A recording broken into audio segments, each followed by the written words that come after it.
India गठबंधन की एक समन्वय समिति का गठन हुआ और उस समन्वय समिति की बैठक में ये जो निर्णय किए कि गुना जिले में इंडिया गठबंधन को जिताने की अपील और भाजपा को हराओ, लोकतंत्र बचाओ, देश बचाओ का एक प्रचार करते हुए ऐसा आपको रोक रहा हूँ एक मिनट। भाजपा को क्यों हराना चाहिए। ये 2014 में जब नरेंद्र मोदी और भाजपा ने जो प्रचार किए थे उन मुद्दों पर उन्होंने क्या किया है, ये जनता के बीच अभी वो उस तरीके से नहीं पहुंच पाया था, जनता को भ्रमित कर दिया गया था। 2019 में भी उन्होंने जिस तरीके से ये राष्ट्रवाद और ये जनता के बीच में जो ध्रुवीकरण की राजनीति चलाकर वो सत्ता पर काबिज हुए थे।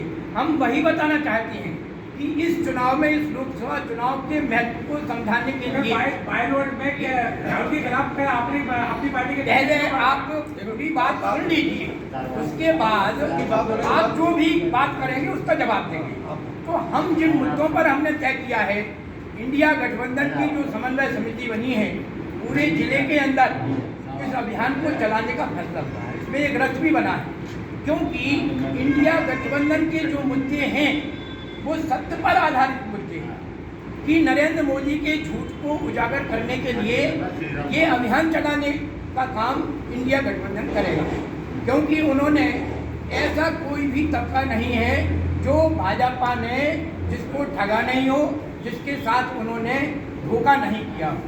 वो चाहे नौजवानों के रोजगार का सवाल हो, महिलाओं का सवाल हो, किसानों का सवाल हो, इन सारे सवालों पर नरेंद्र मोदी और भाजपा ने जो वादे किए थे कि 2 करोड़ रोजगार देंगे, ये महंगाई जिस तरीके से बढ़ी है और महिलाओं पर जो असर डाला है, महिलाओं को का उत्थान करेंगे, जिस तरीके से किसानों की आय दुगनी करने का वादा किया था वो आज सबके बीच में है कि कैसे उन्होंने आय को दुगनी किया है किसानों की, कैसे उन्होंने रोजगार दिया है। क्योंकि ये 45 सालों के रिकॉर्ड के आधार पर जो बेरोजगारी बढ़ी है हिंदुस्तान के अंदर, आज हाहाकार मचा हुआ है, नौजवान सड़कों पर घूम रहा है।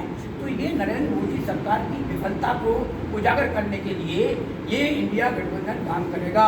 और जैसा कि पूरे मध्य प्रदेश में इंडिया गठबंधन का जो अभियान चल रहा है, ये साथी जसविंदर सिंह जो इंडिया गठबंधन की एक हिस्से की पार्टी के नेता हैं, वो उन्होंने पूरे प्रदेश के अभियान के बारे में यह जानकारी दी है। और हम गुना जिले के बारे में बता देना चाहते हैं कि हमने देखा है कि भाजपा के पास कोई मुद्दा नहीं है इस चुनाव में। उन्होंने एक धार्मिक आधार पर एक रथ को बनाकर रामधुन गाता हुआ वो निकल रहा है, वो इसके अलावा उनके पास बताने के लिए कोई मुद्दा नहीं है, क्योंकि वो जनता के बीच उस तरीके से जागरूकता आने ही नहीं देना चाहते हैं कि वो जनता सवाल करे कि रोजगार का क्या हुआ, किसानों की आय का क्या हुआ। किसानों की आय 2021 में सरसों का भाव 7,500 रुपये कुंटल था, 2022 में वो 6,700 रुपये कुंटल हुआ, 2023 में 5,200 कुंटल हुआ और 2024 में ये 4,500 रुपये कुंटल का भाव, 4700 रुपये कुंटल का भाव हुआ है। ये हो गई किसानों की आय दुगनी। इस तरीके से उन्होंने बर्बादी के सिवा इस देश को गठ में डालने का काम किया है। आज दुनिया देख रही है, पूरे हिंदुस्तान में जो तबाही हुई है, जो आम मजदूर गरीब, ये मजदूरों का ये सारे के सारे कानून जो आज़ादी के पहले हासिल किए थे, 44 श्रम कानूनों का खात्मा कर दिया और एक ऐसे कानून बने हुए हैं वो तो किसानों का भला हो, जो उन्होंने 750 के करीब किसानों ने कुर्बानी देने के बाद वो 3 किसानों के काले कानून थे, किसानों को खेती किसानी को बर्बाद करने वाले, उनको वापस करने के लिए सरकार को मजबूर कर दिया। मगर वो भी एक कामयाबी है हिंदुस्तान के मजदूरों की। जो 4 श्रम संहिताएँ बनी हैं, लेबर कोड, वो बहुत ही खतरनाक है मजदूरों की। जो आज़ादी के पहले के भी जो कानून हासिल किए थे कुर्बानी के बाद, वो 44 श्रम कानूनों को खत्म करके जो 4 लेबर कोड बनाए हैं, वो कोड को लागू नहीं कर पाई है सरकार।